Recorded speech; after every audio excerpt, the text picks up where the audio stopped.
บรรยากาศยามค่ำๆก็จะมาถามความรู้สึกของไอ้แก้วเนาะโดยหลังจากที่ว่า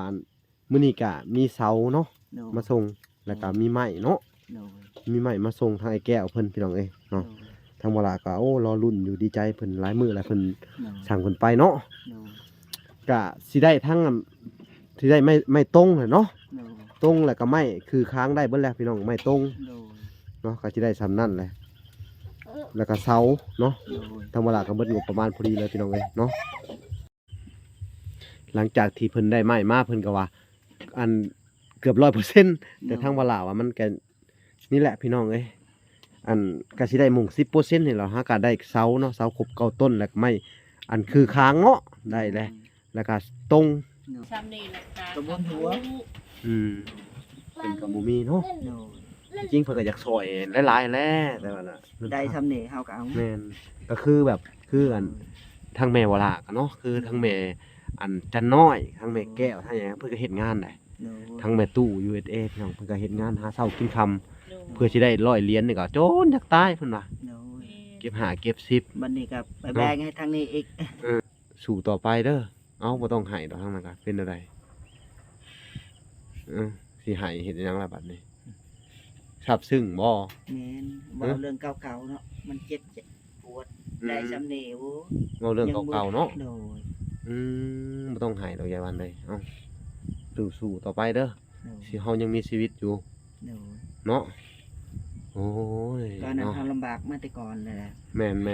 น โดย ลำบากก็สู้เอาพี่น้องเอ้ย ปัดประไดนี่เนาะคนเฮามันก็หัวใจเฮามันก็แนวนึง เพิ่นก็ซอยด้วยความบริสุทธิ์คือว่าล่ะ ก็ทำงานก็ยังยืมมือมาช่วย แม่นอยู่นั่นแหละจักสิเฮ็ดจังได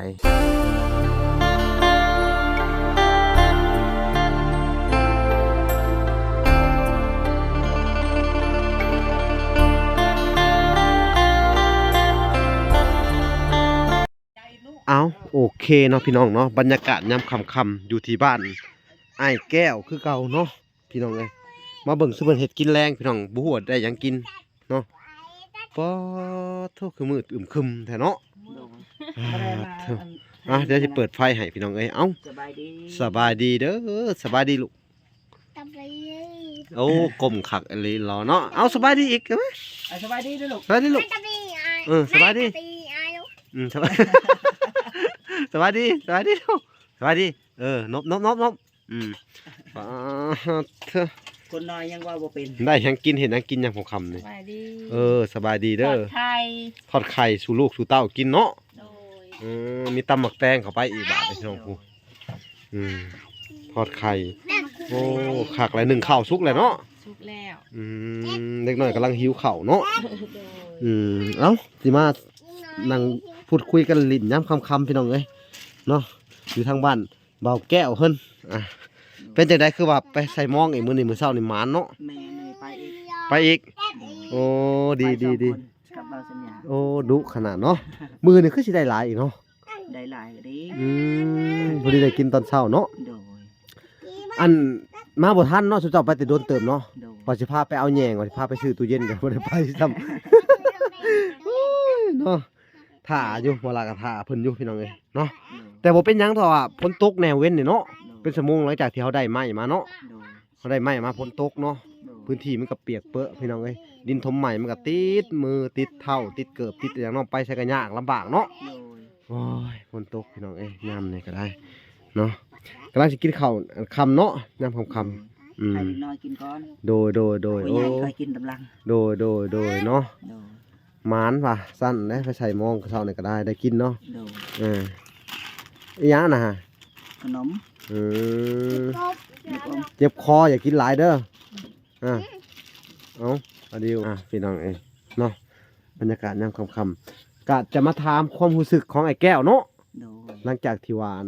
มื้อนี้ก็มีเสาเนาะ โดย มาส่งแล้วก็มีไม้เนาะ โดย มีไม้มาส่งทางไอ้แก้วเพิ่นพี่น้องเอ้ย โด เนาะ ย ทางบ่ล่ะก็โอ้รอลุ้นอยู่ดีใจเพิ่นหลายมื้อแล้วเพิ่น โดย สั่งเพิ่นไปเนาะ โดย ก็สิได้ทั้งสิได้ไม่ตรงเลยเนาะ โดย ตรงแล้วก็ไม้คือค้างได้เบิดแล้วพี่น้องไม้ตรง โดย เนาะก็สิได้ซ้ำนั่นแหละแล้วก็เสาเนาะ โดย ทางบ่ล่ะก็เบิดงบประมาณพอดีเลยพี่น้องเอ้ยเนาะโดย จั จังไดก็สู้ต่อไปคือเก่าเด้อไอ้แก้ว โดย เนาะ โดย เป็นจังไดอันความรู้สึกนี่ได้ไหมมากใกล้กะใกล้แบบประมาณ ได้เฮือน 10%เนาะ โดย 10%เนาะ โดย 10%พี่น้อง แต่ เอ้ยไม่ เห็น เดือน นี่ เพิ่น บ่ได้ว่า10แล้ว100แล้วก่อย เออ ถือว่าเคยได้เนาะเต็ม100แล้ว ไม่อันไหน โดย โอ้ยมันยังอีกหลายนี่หลายขั้นตอนเนาะ เห็นซ้ำนี่ก็ดีใจหลาย อืม โดยเฮาบ่เคยได้แต่ก่อนเนาะ คือว่าพ่อแม่ก็บ่เคยเฮาก็บ่ได้เนาะ เออ มากิน ได้ซ้ำนี่ โดยเอาไปกินข้าวเดียวก่อนเอาไว้ สิป้อนเร็ว เอ ไป อ กินไปลูกไป เอาไปกินแล้วห้องผู้ใหญ่มากินน้ำเร็วๆห้องพ่อๆแม่มากินข้าวนี่ ๆบอกบอกเอิ้นเข้า X4 F2 มากินข้าว ห้อง พ่อแม่ๆ เอาไว้ เร็ว สิไป ๆเร็ว พี่น้องเอ้ยเนาะหลังจากที่เพิ่นได้ไม้มาเพิ่นก็ว่า อันเกือบ100%แต่ทางว่าลาวว่ามันก็นี่แหละพี่น้องเอ้ยอันก็สิได้มุง10%นี่แหละฮะก็ได้เสาเนาะเสาครบ9ต้นแล้วก็ไม้อันคือค้างเงาะได้แล้วก็ตรง โดย ทางตรงเฮือนแล้วมันยังอันมีสีนัวมีขาวมีหยังอีกโครงหลังคาเนาะ โดย แล้วก็มีเส้นอันไม้อัน มันสิแป ไม้ไม้48ไม้เส้นนี่เส้นมาแล้วก็มีแป้นปูมีสังกะสีพี่น้องเอ้ยที่สิ่งที่ทางอันเบาแก้วขาดปัจจุบันนี่เนาะ โดย โอ้ยเสียจังได๋ถ้าบ่มีนี่เนาะถ้าบ่มีอันงบเข้ามากะเฮาสิได้โจะก่อนเนาะ โดย เฮ็ดซ้ํที่เฮามีเด้อแก้วเด้อ โดย เฮาก็ยอมรับในความเป็นจริงเนาะถ้าบ่มีไผมาสอยเฮาอีกก็ได้ โดย เนาะ โดย สู้ต่อไปคือเก่า เนาะ โดย เฮาก็เก็บไม้มาหาแนวปลูกไว้ดีๆเนาะ โดย ถ้ามีเฮาค่อยเฮ็ดไปเนาะถ้าบ่มีเฮาก็ต้องยอมรับสภาพความเป็นจริงเนาะ โดย โอ้สู้ต่อไปคือเก่าเด้อ โดย เอ้าพี่น้องเอ้ยในสิ่งที่ขาดเหลือก็คือจำนวนไม้อะไรพี่น้องเอ้ยก็น่าจะเป็นไม้แป้นปูเนาะ โดย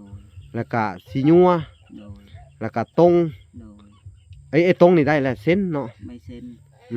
อันสีญัวหลังคาโครงหลังคาพี่น้องแล้วก็ อันลูก สังกะสีก็บ่มีเนาะ โดย บ่ทันได้มีอยู่พี่น้องเอ้ยแล้วก็ในส่วนของอันแป้นปูแป้นแอมอีกบัดนี้พี่น้องเอ้ยโอ้ยยากหลายพี่น้องเอ้ยงบบ่หลายก็บ่หลายพี่น้องเอ้ยเนาะ โดย ก็เพิ่นก็เป็นการออกทุนอันเบื้องต้นเนาะทางอันแม่น้อยแม่จันน้อย โดย และทางแม่แก้วเนาะ อืม ก็เป็นการออกทุนเบื้องต้นพี่น้องเอ้ยเนาะภายก็อยากสมทบเนาะ โดย อยากมีหุ้นส่วนหรือว่าในการช่วยเหลือของทางไอ้แก้วพี่น้องเอ้ยเนาะทางบ่ละก็ยินดีเด้อยินดีเป็นสะพานบุญให้เนาะ โดย บ่ละก็สิทำให้ดี โดย เนาะ ที่สุดพี่น้องเอ้ยซ้ำที่ทำได้เนาะ โด ใน ย ซ้ำใดก็เอาซ้ำนั้นพี่น้องเอ้ย โด เนาะ ย จักสิว่าจังใดเนาะก็ ว่า ดีใจเกินครึ่งคือว่าเพิ่นก็ได้ โด เนาะ ยม่ แต่สำหรับเพิ่นนี่บ่เคยได้มาก่อนเพิ่นว่า โดย เนาะ โดย แล้วก็บ่มีไผเนาะ โดย สิยื่นมือเข้ามาช่วยได้ซำนี้เนาะ โดย ก็มีแต่ว่าพ่อๆแม่ๆเนาะพี่น้องเอ้ย โดย อันอยู่ทางเมืองนอกเมืองนาพี่น้องเอ้ยเนาะ โดย ผู้ใหญ่เพิ่น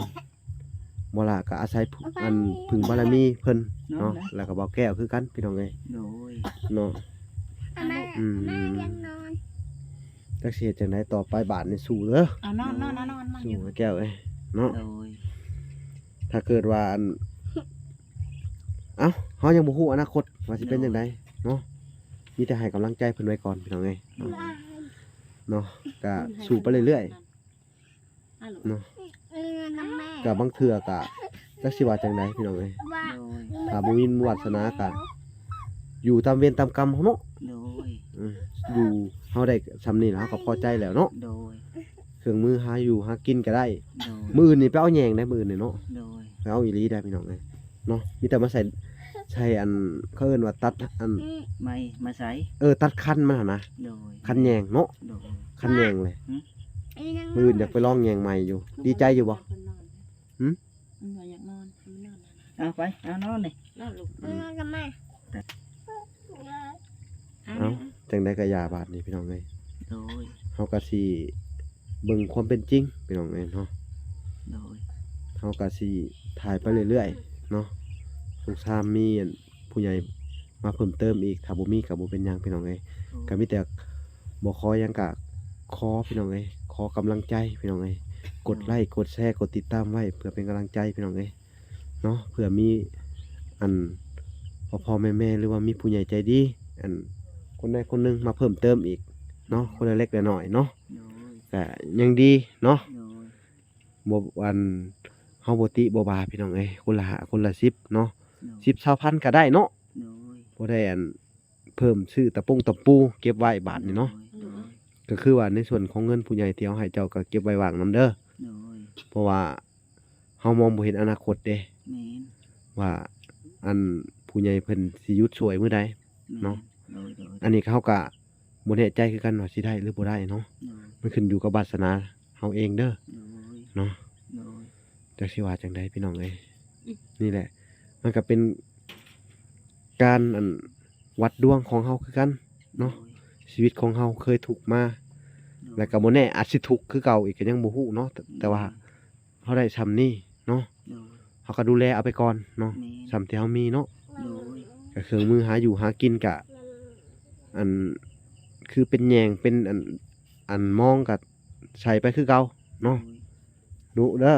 โดย ดูหมันขยันเอาพี่น้องเอ้ยเนาะจักสิว่าจังใดเนาะทางบ่ล่ะก็บ่มีหยังสิให้เพิ่นคือกันมีแต่ช่วยเพิ่นอัน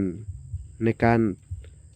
ถ่ายทำแล้วก็เป็นกำลังใจให้เพิ่นพี่น้องเอ้ยเนาะ โดย หลายๆคนก็แบบเป็นกำลังใจให้อยู่พี่น้องบางคนก็เป็นกำลังใจให้เนาะสู้ต่อไปคือเก่าเนาะ โดย จักสิว่าจังใดบาดนี้พี่น้องเอ้ยเนาะคือในส่วนของไอ้เฮือนอยู่ปัจจุบันนี่มันก็เป็นจังไดเจ้าคิดว่าฝนตกนี่ ก็บ่ได้เป็นหยังสบาย บ่ได้หัวบ่ บ่ได้หัวบ่ได้หยัง บ่อีหลี เฮาอยู่แต่ก่อนหันยามฝนตกนี่ลำบากปบไปปบมาอยู่เนาะลูกก็ อืม บ่สบายอีก โดย ไข้ ม เครื่องคองกับเวลาฝนตกก็พูดเพื่อนก็เจ้าไปแล้ว อืม ตอนเช้าก็คนลงมาอีกโอ้ โดย คนไปคนมา อัน โด นี้ ย ก็ลูก โดย นี่ก็คองลูกก็เปียกพอดี เออ ตากฝนก็บ่สบายคู่ โด มื ย อ โดยก็คือเห็นเลยแหละตอนนั้นน่ะ เนาะ มี ให้มาเห็นหั่นแหละ คือเบาหลาเห็นตอนนั้นแหละ แม่น ลำบากกว่านี่อันนี้โอ้เฮามีเครื่องคองที่ชุด แม่น มีแต่ของใหม่บ่มีของเก่า ฝนตก ยัก บ่ ยา ได้แลนไปไส อืมแล้วเฮาจันแต่แบบว่าพายุแห้งๆอ่ะเนาะถ้าพายุมาแห้งมาผ่านบนในหมดจุดเจ้านี่ไปได้ มันบ่อยู่มันได้สำนี่เนาะมันสิเลิกไปเลยเนาะ แม่น มีอย่างตัวเดียวนั่นอีกบัดนี้เนาะ ยันแต่ลมแห้งอะเนาะ มัน บ่มีลม มันก็บ่แน่นนับพอพี่ลึกพี่ลํเลย ถ้าบ่มีลม เนาะ ก็บุญยังดี อืม แต่ แม่นอันตรายอยู่ถ้าเกิดมีพายุผ่านมาทางนี้พี่น้องเอ้ยพายุฤดูร้อนเนาะช่วงนี้ มีลูกเห็บแน่โอ้อันตรายพี่น้องเอ้ย โดย เนาะก็ถือว่าสู่ต่อไปคือเก่าเด้อ โดย ให้แก้วกันเนาะ โดย ชีวิตที่ผ่านมาก็บ่อยากเว้าถึงเนาะ โดย ที่ผ่านมาก็ลำบากสุดๆพี่น้องเอ้ย แม่น ชาติที่เวลาเห็นเพิ่นทุกคนเนาะก็มาในช่วงนี้แหละ อันผู้ใหญ่เขามาช่วยเหลือนี่แหละเนาะ โดย ก็ยังอันพอมีอยู่มีกินนำแน่เนาะ ถ้าบ่มีผู้ใหญ่ใจดีมาสวยก็ อืม ก็บ่มีหยัง แม่นอยู่ โดย เพิ่นก็ช่วยหลายๆอัน เนาะ หลายๆคนนั่นแหละเอ่ยชื่อแน่บ่เอ่ยชื่อ แม่น ว่าแม่น ก็หลายๆช่องเนาะทางเบา ช่วยกัน สา ดี ธุ คนบ่ช่วยก็บ่เป็นหยัง โดยก็เนาะ โดย เพราะว่าเพิ่นก็อันเฮาก็บ่แม่นพี่เป็นน้องเพิ่นเนาะจักสิว่าจังไดเนาะ เขาช่วยซ้ำนี่ก็บุญซะ แม่น คน ๆ ช่วย นะ จะมีกับบุญแล้ว อื แต่ ม ก็บ่มีหยังแต่ แต่ตอบ ตอบแทนบุญคุณเพิ่น อืม มี เนาะ ที่เพิ่นช่วยเฮาหลายกว่า ที่ แม่ เพิ่น น ช่วย เฮาคิดว่าบางครั้งเนาะ โดย มันคนเฮาบ่แม่นพี่แม่นน้องเนาะ โดย โดย หากก็มาเห็นกันเทื่อเดียวเพิ่นก็ยังซอยเนาะ โด โด ย ย แต่ว่าก็จักสิว่าจังไดล่ะพี่น้องเอ้ยบ่ล่ะก็ซาบซึ้งใจเนาะ โดย ทุกเจ้าซาบซึ้งใจอยู่บ่คือบ่ล่ะอยู่บ่ โดย แม่น อืมโดยเนาะแค่เบิ่งคลิปเฮากันน่ะอันเพิ่นสงสารเฮาเพิ่นก็เลยซอยมาแต่ละคนก็เนาะ โดย แต่เพิ่นก็บ่ติเพิ่นเด้อ โดย เพิ่นก็บ่มีหลาย โดย เพิ่นก็ซอย ซ้ำใดเอาซ้ำนั้น เพิ่นซอยซำที่มีเนาะ โดย แม่น เฮาอยากได้หลายกว่านี้ก็บ่มี บ่มีน่ะเนาะ เฮาก็งานการเฮาบ่ได้เฮ็ดเนาะ แม่น เพิ่นซอยซ้ำนี่แหละจ้ะ กระบวนหัว อืมเพิ่นก็บ่มีเนาะ โดย จริงๆเพิ่นก็อยากซอยหลายๆแหละแต่ว่าน่ะ ได้ซ้ำนี่เฮาก็เอา แม่นก็คือแบบคืออันทางแม่วลาก็เนาะคือทางแม่อันจันน้อยทางแม่แก้วทางหยังเพิ่นก็เฮ็ดงานได้ โดย ทางแม่ตู้ USA พี่น้องเพิ่นก็เฮ็ดงานหาเช้ากินค่ำ โดย เพื่อสิได้100เหรียญนี่ก็โจนอยากตายเพิ่นว่า โดย เก็บ5เก็บ10 บัดนี้ก็ไปแบ่งให้ทางนี้อีก เฮาก็เลยเฮาก็เคยถามเพิ่นอยู่ซุมเจ้ามีเงินอยู่บ่แม่แบ่งมาให้แบบซี่นะ โดย เพิ่นก็โอ้ยบ่มีหั่นแหละลูกเพิ่นว่า แม่น ไปอยากซอยจักสิเฮ็ดจังไดเพิ่นว่า โดย เนาะ สาธุ เนาะ สาธุเด้อแม่เอ้ยให้อยู่ดีมีแฮงเด้ อื อ มโดย สุขภาพแข็งแรงเด้อ อืม อย่าให้เจ็บป่วยไข้ให้มีเงินหลายๆกว่านี้เนาะ นั่นแหละพี่น้อง มี เอ้ย เงินหลายๆกว่านี้อีก โดย ให้สุขภาพแข็งแรงเด้อแม่ แม่ เด้อ ช่วยสำเร็จดีใจ เนาะ ดีใจหลาย เว้าบ่ออก เออโดย ดีใจแฮงจ้าถูก โดย สาธุเด้อแม่เอ้ย โดย ให้รวยกว่านี้อีกให้สวยเยอะๆให้ทำให้รวยเด้อ ที่จริงทุกเพิ่นก็ โดย เคยอันเล่าให้ฟังได้ โดย อยู่ทางอันเมืองนอกเมืองนาเพิ่นก็เล่าชีวิตให้ฟังอยู่เด้ ชีวิตทุกเพิ่นก็ลำบากเลยกว่าสิได้ไปอยู่ทางเมืองนอกเมืองนาแล้วก็กว่าสิได้อันเงินแต่ละอันเหรียญเพิ่นว่าโอ้ยเพิ่นว่าเฮ็ดงาน ยืนบางเทื่อยืนเป็นเท่าไรชั่วโมง บางเทื่อก็อันโอ้ยบ่อยากสภาพคือเห็นสภาพการเฮ็ดงานเนาะคือจะไปเฮ็ดงานนั่นแหละว่าซั่น ข้ ซะ อยไปเฮ็ดงานนี่แหละหลายปี เออ 2-3 ปีก็บ่เห็นมีอีหยังมากก็มาแต่ตัวเปล่าก็บ่นี่แหละ 2-3 ปี10กว่าปี แม่ก็ติดคุกอีกเนาะ โอ้ โดย บ่มีเงินมี นี่แหละชีวิตคนเฮ็ดงานเด้อ โดย ใครอยากเว้าอย่างไรก็ยามอะ แม่ อันเป็นอันทว่าชีวิตเฮ็ดงานนี่พอได้อยู่ได้กินซิเพิ่นก็เนาะบ่ได้ร่ำรวยหยังมหาศาลบ่ได้ร่ำรวยเนาะบ่ได้มีเงินทอง เนาะ คือเพิ่นน่ะ อันเอาง่ายๆเนาะ โดย เดือนหนึงเนาะเพิ่นก็หักค่าโน่นค่านี่ใช้จ่ายชีวิตประจำวันค่าเรือนค่าซ่านค่าน้ำค่าไฟค่าอยู่ค่ากินเนาะ โดย ฝากไปให้พี่ให้น้องของเพิ่นเนาะก็จังเหลือมาให้เฮาซำนี้ก็บุญหัวเด้ โด เนาะ ยแม่ เนาะ โดย จักสิว่าจังไดพี่น้องเอ้ยก็มีแต่ว่าสู้ต่อไปเด้อเอ้าบ่ต้องให้ดอกทางนั้นก็เป็นจั่งใดสิให้เฮ็ดหยังล่ะบัดนี้ทราบซึ้งบ่ แม่นเว้าเรื่องเก่าๆเนาะมันเจ็บปวดได้ซำนี้โอ้ เว้าเรื่องเก่าๆเนาะ โดย บ่ต้องให้ดอกยายวันเอ้ยเอ้าสู้ๆต่อไปเด้อ โดย สิเฮายังมีชีวิตอยู่ โดย เนาะโอ้ย ตอนนั้น เนาะ เฮาลำบากมาแต่ก่อนเลยแหละ แม่นๆ โดย ๆลำบากก็สู้เอาพี่น้องเอ้ย ปัดประไดนี่เนาะคนเฮามันก็หัวใจเฮามันก็แนวนึง เพิ่นก็ซอยด้วยความบริสุทธิ์คือว่าล่ะ ก็ทำงานก็ยังยืมมือมาช่วย แม่นอยู่นั่นแหละจักสิเฮ็ดจังไดเอ้าสู้ต่อไปเนาะก็เพิ่นเห็นความดีของทุกเจ้านั่นแหละเด้อ โดย สู้ต่อไปเอาความดีเข้าสู่เนาะขยันรู้มันเนาะเฮาก็บ่ฮู้สิเฮ็ดจังได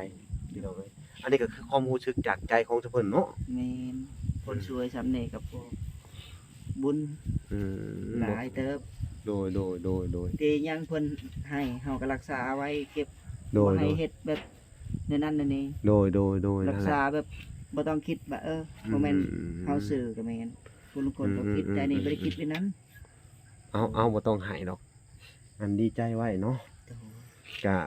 ก็สิว่าจังได๋แหละสู้เอาเฮาก็สิให้ตามนั่นได้บัดนี้เนาะพี่น้อง เนาะนั่นเนาะก็ซาบซึ้งใจพี่น้องเอ้ยเนาะ แม่น ทั้งเอ้ยวันเพิ่นก็บ่สิได้ทำนี้แต่ว่ามันยังบ่พอดอกพี่น้องเอ้ยไม้แปลนเฮือนชานก็ได้ จะได้ก็สู้ต่อไปอีกครั้งหนึงเนาะถ้าเพิ่นให้ก็เอาถ้าเพิ่นบ่ให้ก็บ่เป็นหยังเนาะเพราะว่าคือเฮาเว้าแหละ แม่น ในเบื้องต้นทั้งที่เพิ่น ก็เพิ่นก็ใส่ใจนู่นใส่ อืม ยายนี่เนาะก็แม่น แม่น เพื่อสิฮอดเฮาผู้ลงนั่นเนาะ อืม ก็ว่าบ่แม่นพี่บ่แม่นน้องบ่แม่นญาติพี่น้องเฮาก็บ่เคยเห็นหน้าเห็นตาจะเป็นจังได๋ แม่ แต่ น เบิ่งในโทรศัพท์ซื่อ แม่นนั่นแหละ ก็ยังว่ามีน้ำใจมาช่วย โดยซาบซึ้ง เราบ่มีหยังตอบแทน ๆ เพิ่น คุณ โดย เพิ่นเฮาให้บ่มีหยังให้มีแต่อวยพรให้เนาะอวยพรก็บ่เป็นอีก ได้สองความสามความ เอาสู้ไปเด้อ โดย สู้ไอ้วันเนาะ โดย โอ้ยตายแล้วนะพี่น้องเอ้ยบ่ละกะนั่นแหละซาบซึ้งในอันบุญคุณของเพิ่นเนาะ พ่อแม่ทุกท่านพี่น้องเอ้ยที่ยืนมือเข้ามาช่วยทางนั้นครอบครัวนี่เนาะทางว่าละกะสิพยายามเต็มที่ช่วยทำที่ช่วยได้เนาะ โดย ถ้าวันหนึงถ้าเฮาอันสิได้หรือบ่ได้มันก็แล้วแต่ดวงทุกเจ้าเนาะเฮาก็บ่ได้หยัง แม่น แต่สำนี้บ่ละก็เบิดงบแล้วพี่น้องเอ้ยเนาะทางนั้นแม่ จันน้อยแล้วก็แม่ทอนแก้วเพิ่นซื้อให้เนาะ โดย ก็ทั้งวลาก็เบิดงบของเพิ่นยังเหลืออยู่ 200,000เด้อ โดย ก็เฮาก็สิได้เก็บไว้อันเผื่อมีทานอื่นอีกอันรวมเข้ามาเฮาก็สิได้ไปเก็บไปชื่อแทงเสาเด้อ โดย อ้าวพี่น้องเอ้ยเนาะเป็นจังไดก็สู้ต่อไปชุมเจ้าก็บ่ต้องหายดอกเนาะมีแต่อันสู้ๆต่อไปวันนี้เฮาก็มีอยู่มีกินอันในนามเพิ่นอันในนามเพิ่นช่วยเหลือหั่นแหละเนาะ โดย ถ้าเกิดว่าทางบ่ละอันบ่ได้เข้ามาช่วยหรือว่าอิหยังวันหน้าก็ชุมเจ้าก็ต้องสู้เข้มแข็งเอาเองเด้อ โดย เพราะว่าดินก็เพิ่นก็ซื้อให้นะครับคือว่าแหละยังแต่เฮือนเนาะ โดย ยังแต่เฮือนอยากได้อันคือสิแลสงสารเด็กน้อยพี่น้องเอ้ยให้มันแข็งแรงกว่านี้แน่พี่น้องเอ้ยเนาะโอ้ยยากอยู่พี่น้องเอ้ยยังขาดหลายอย่างอยู่พี่น้องเอ้ย โดย เนาะบ่ว่าจะเป็นสังกะสีแล้วก็อันพวกอันเส้น โดย พวกอันไอ้ข่าวสิญัวเนาะ โดย เอาพี่น้องเอ้ยนะถ้าได้เพิ่มอีกเป็นไม้เนาะก็สิได้ย่อได้อยู่บัดนี้เนาะย่อขึ้นได้แล้วก็เขาก็จะได้ซื้อเสาซื้อหยังเนาะ โดย บ่มีหยังหลายพี่น้องเอ้ยเนาะทางเวลาก็จักสิว่าได้ซ้ำซอยสิซอยได้แหละพี่น้องเอ้ยเขาพอดีงบสุดท้ายเด้อ โด ก็ ย ยังเหลืออยู่ 200,000พี่น้องเอ้ยทางเวลาก็สิได้ถ่ายเพิ่นคือเก่าพี่น้องถึงแม้บ่มีไผซอยก็บ่เป็นหยังพี่น้องเอ้ยกดไลค์กดแชร์เพื่อเป็นกำลังใจให้ทั้งอันเบาแก้วและเบาหลาพี่น้องเอ้ยสิ่งสำคัญก็บ่ขามโฆษณาพี่น้องเอ้ยผมมีรายได้ค่าน้ำมูกน้ำมันค่าอยู่ค่ากินช่วยเหลือชุมเจ้าเนาะพอได้แบ่งให้กันกินเนาะ โดย เอาสู่ต่อไปเด้อ โดย เอาพี่น้องเอ้ยอันคลิปนี้ก็บ่มีหยังหลายเฮาก็สิบ่ได้รบกวนเพิ่นแหละเนาะค่ำบรรยากาศยามค่ำๆพี่น้องเอ้ยตอนนี้ก็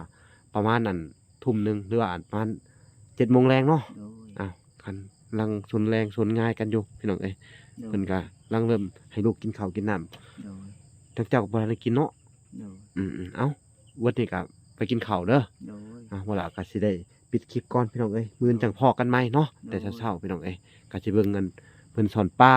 เนาะสิได้ไปเอาน้ำสอนแล้วก็พาเพิ่นไปซื้อตู้เย็นน้อย โดย ๆมาเนาะเอาโอเคเนาะ โดย ก็บ่มีหยังหลายพี่น้องเอ้ยเนาะของพลาก็สิได้ลาก่อนพี่น้องเอ้ยเนาะพอกันใหม่คลิปหน้าเด้อมื้ออื่นตอนเช้าบ๊ายบาย